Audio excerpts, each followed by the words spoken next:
Kasih gak mau menggantikan Mia. Kasih belum mau menikah. Meskipun Kasih beban keluarga, tapi Kasih punya cita-cita. Gadis ini menolak untuk menggantikan Mia, anak tetangganya yang kabur saat hari H pernikahannya. Pernikahan adalah hal yang sakral, Pak. Tidak mungkin Kasih menggantikan anak Bapak, ucap Ernie yang menolak saat Rahman meminta bantuannya.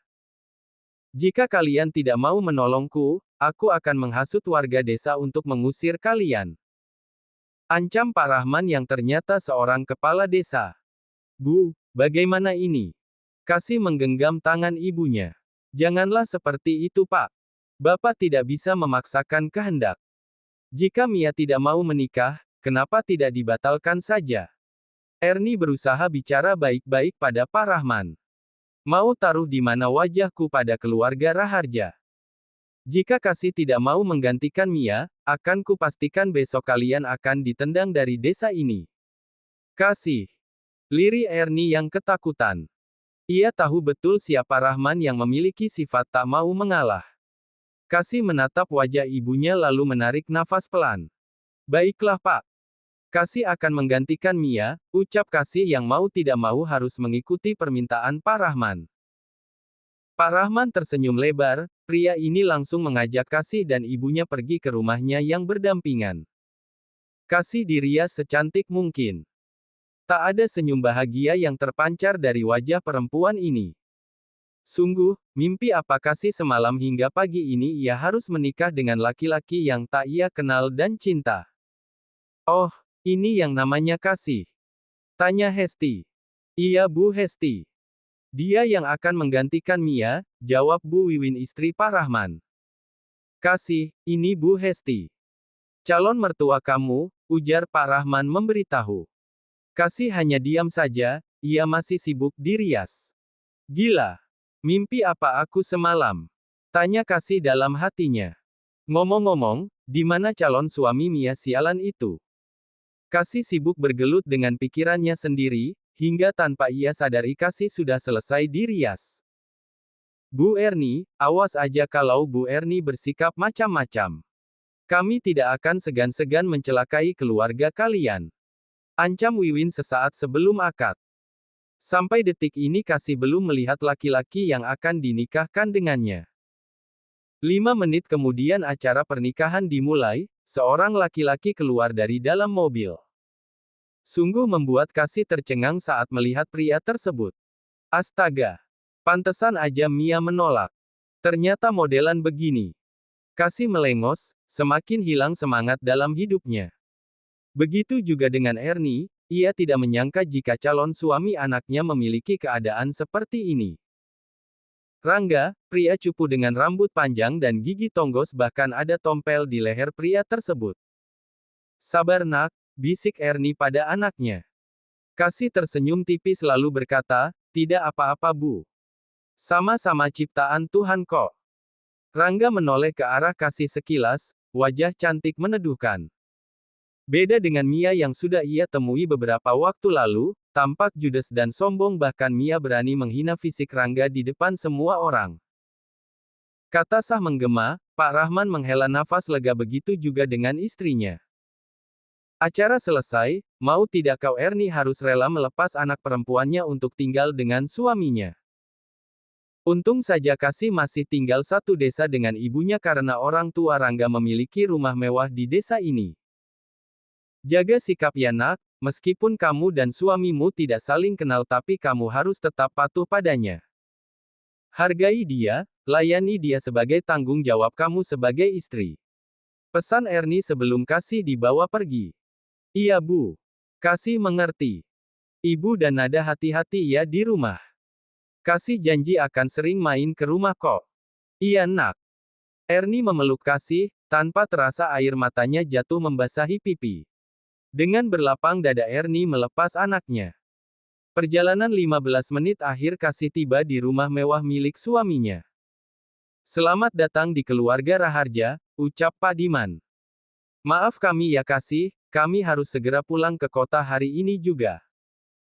Di rumah ini kamu akan tinggal bersama Rangga, suami kamu dan beberapa orang asisten rumah tangga. Ujar Bu Hesti memberitahu. Iya Bu, Kasih mengerti. Jangan panggil Ibu. Panggil Mama dan Papa sebagaimana Rangga memanggil kami, ujar Pak Diman. Kasih hanya mengiyakan, sungguh ia mendadak bingung dengan apa yang harus ia lakukan selanjutnya. Kamar kita di atas, ucap Rangga dengan suara dingin. Oh, iya.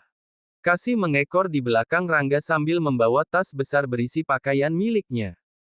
Rumahnya bagus banget, kayak di dongeng. Celetuk Kasih. Biasa aja. Sahut Rangga dengan nada sombong. Ya biasa buat kalian yang sudah kaya dari janin. Beda sama aku yang terlahir kismin. Kau ini banyak bicara juga. Seru Rangga. Ya, seharusnya aku sekarang menangis kencang karena dipaksa menikah denganmu. Aku lebih tua darimu. Panggil aku yang sopan. Titah Rangga. Oh, iya Mas Rangga. Ujar Kasih menurut. Rangga tersenyum tipis, ternyata perempuan yang ia nikahi ini adalah perempuan yang penurut. Ini kamarku. Kau bebas melakukan apa saja di kamar ini. Di atas meja ada uang, itu jatahmu per bulan. Sontak saja Kasih menoleh ke arah meja yang berada di samping tempat tidur. Kasih melongo saat melihat dua tumpuk uang berwarna merah. Kenapa ekspresimu seperti itu? Tanya Rangga. Apa uang itu kurang banyak? Kasih menggelengkan kepalanya. Tidak. Ini bahkan sangat banyak. Biasanya aku pegang uang cuma 200.000 per hari, itu pun uang milik ibu hasil jual kue. Oh, miskin sekali kamu. Cibir Rangga. Wah, setidaknya kalau gak good looking ya good attitude dong. Sahut Kasih mulai kesal. Tapi setidaknya aku good rekening. Imbuh Rangga dengan bangganya. Ibu, aku mau pulang. Gak mau nikah. Kasih berteriak di kamar, ia terduduk di lantai membuat Rangga panik. Aduh. Jangan nangis dong. Rangga membujuk Kasih yang sebenarnya pura-pura menangis di lantai. Ya udah. Nangis aja dulu, aku keluar aja. Biar kamu bisa tenang. Rangga berlari menuju pintu kamar. Pria ini keluar dan membiarkan Kasih seorang diri agar bisa tenang. Kasih mengintip, ia langsung tertawa melihat ekspresi Rangga tadi. Wah, gampang juga dikibulin. Wah kakak. Baru juga ketawa, tiba-tiba saja Kasih teringat akan ibu dan adiknya. Bu, kalau bukan karena ancaman Pak Rahman, aku mungkin akan sama seperti Mia yang kabur. Batin Kasih sedih. Hufet. Kasih hanya bisa menarik nafas panjang, kenapa harus ia yang menjadi korban tetangganya? Tidak pernah terpikir dalam hidup Kasih jika dia akan menikahi calon suami tetangganya sendiri. Ya udahlah ya. Terima nasib aja. Ucap Kasih yang pasrah. Ya ampun, geli banget aku lihat suamiku ini makan. Batin Kasih, sejak tadi ia memperhatikan cara makan Rangga yang berantakan. Kenapa melihatku seperti itu? Tanya Rangga cuek. Makanlah dengan rapi, itu terlalu berantakan. Kasih berkata jujur. Kenapa? Apa kau mau muntah melihatnya? Tanya Rangga.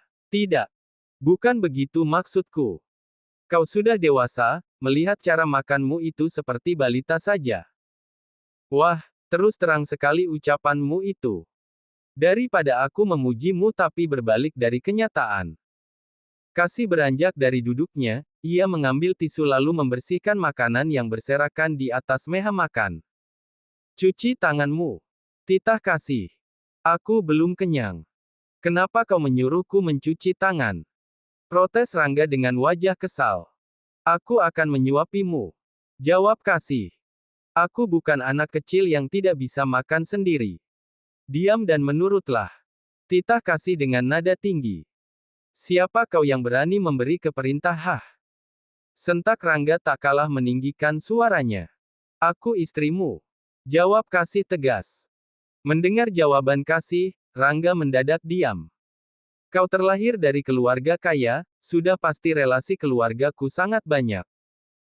Tidak mungkin kau makan seperti ini depan banyak orang. Jika di rumahmu sendiri, terserah kau mau makan jungkir balik atau salto sekalian. Kau mengomeliku kah? Tanya Rangga pelan. Aku tidak mengomelimu. Aku hanya memberitahumu. Jika bukan karena ancaman Pak Rahman, sudah pasti aku akan sama seperti Mia. Melarikan diri. Rangga mengerutkan keningnya, ia tidak tahu jika Kasih dipaksa menikah dengannya. Silakan kalau mau pergi, ujar Rangga acuh. Kau minta cerai kah? Tanyanya. Tidak. Bukan itu maksudku. Biar bagaimanapun cita-citaku hanya ingin menikah sekali seumur hidup. Kau menerimaku apa adanya atau karena uangku? Tanya Rangga dengan wajah polosnya. Kasih memejamkan mata sejenak lalu menarik nafas panjang. Sabar Kasih, ucap Kasih pelan lalu tersenyum. Bukankah tadiku bilang aku terpaksa karena diancam? Oh, begitu ya. Ya sudah. Aku mengantuk, aku mau tidur. Dengan lenggang santai tanpa dosa Rangga meninggalkan meja makan dan menuju kamarnya. Oh Tuhan, benarkah jodohku seperti ini? Tanya Kasih sambil menengadahkan wajahnya. Kasih meletakkan piring ke atas meja lalu pergi menyusul Rangga. Di saat ruang makan sepi, Biwarti keluar. Halo Bu. Biwarti sebagai asisten rumah tangga juga merangkap sebagai mata-mata di rumah ini. Ia melaporkan apa yang ia lihat barusan pada sang majikan. Kembali ke Kasih, saat ia masuk ke dalam kamar, ekspresi wajah Kasih mendadak berubah. Apa-apaan ini? Kenapa ada lagu Nina Bobo? Aku tidak bisa tidur jika tidak mendengar lagu Nina Bobo, jawab Rangga sungguh membuat Kasih tercengang. Tetapi Mas Rangga sudah dewasa, ujar Kasih. Tapi ini semua sudah kebiasaanku. Sahut Rangga. Kasih menggaruk kepalanya tak gatal, baru 1 hari ia tinggal di rumah ini sudah membuat otaknya kebingungan. Terserahlah. Aku mau tidur. Ujar Kasih yang berjalan ke arah sofa. Kenapa kau duduk di sana? Tanya Rangga. Aku akan tidur di sini, jawab Kasih dengan polosnya. Bukankah kita sudah menikah? Seharusnya kita tidur bersama malam ini. Apalagi ini malam pertama kita. Kasih menepuk jidatnya, tidak mungkin ia akan tidur dengan laki-laki yang baru ia kenal meski itu pria tersebut suaminya. Harus ya seperti itu. Tanya Kasih dengan polosnya. Kenapa? Tanya Rangga dengan suara dingin, apa karena fisikku seperti ini sehingga kau tidak mau tidur bersamaku? Kasih hanya diam, ia teringat akan ucapan sang ibu yang mengatakan jika ia harus menurut dengan suaminya meskipun mereka tak saling kenal dan cinta. Iya, maafkan aku. Aku akan tidur bersamamu. Tapi, tolong jangan mengatakan apapun tentang fisik. Kasih menuju ranjang milik suaminya, mau tidak mau ia tidur di sana. Bukan perkara tidur, hanya saja Kasih takut jika Rangga melepas keperawanannya. Ternyata Rangga tidur dengan membelakangi Kasih. Kau tenang saja. Aku tidak akan menyentuhmu, ucap Rangga sungguh membuat Kasih merasa lega. Maafkan aku. Tidak perlu minta maaf. Aku mengerti.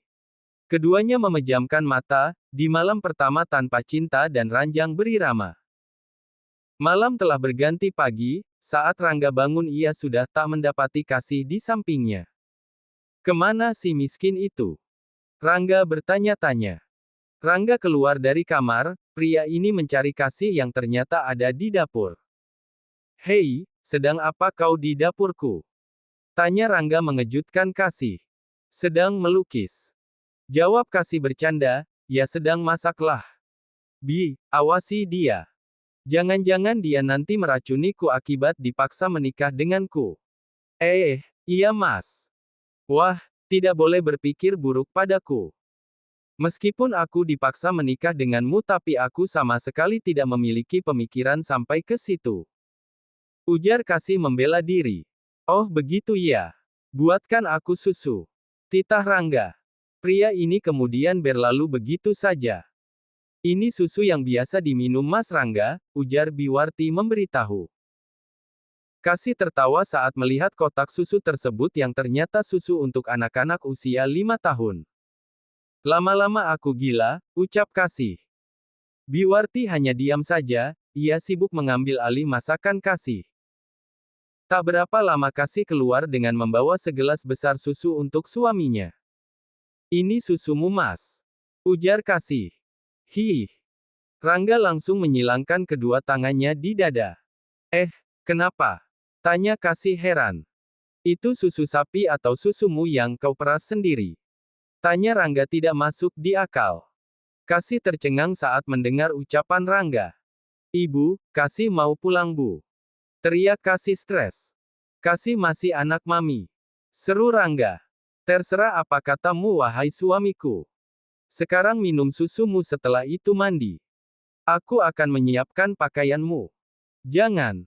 Seru Rangga. Apanya yang jangan? Tanya Kasih heran. Jangan menyiapkan pakaian apapun untukku. Aku bisa sendiri, jawab Rangga kemudian meminum susunya sampai habis lalu pergi ke kamar. Aneh. Kasih menggaruk kepalanya tak gatal, ia semakin merasa aneh saat melihat-lihat isi rumah mewah ini yang tak ada satupun foto Rangga apalagi foto keluarga mereka. Orang kaya tapi kok gini ya? Kasih semakin bingung. Kasih tak mau berpikir aneh-aneh, ia kembali ke dapur untuk membantu Biwarti menyiapkan sarapan pagi. Mbak Kasih gak usah melakukan pekerjaan apapun di rumah ini, ujar Biwarti membuat Kasih heran. Memangnya kenapa Bi? Tanya Kasih. Nanti kalau ketahuan sama Bu Hesti, Bibi yang dimarahin. Secara Mbak Kasih adalah menantu di rumah ini. Gak usah didengerin Bi. Aku sudah biasa membantu pekerjaan rumah. Tapi tetap saja Mbak Kasih menantu di rumah ini. Bibi merasa gak enak. Udah, santai aja Bi.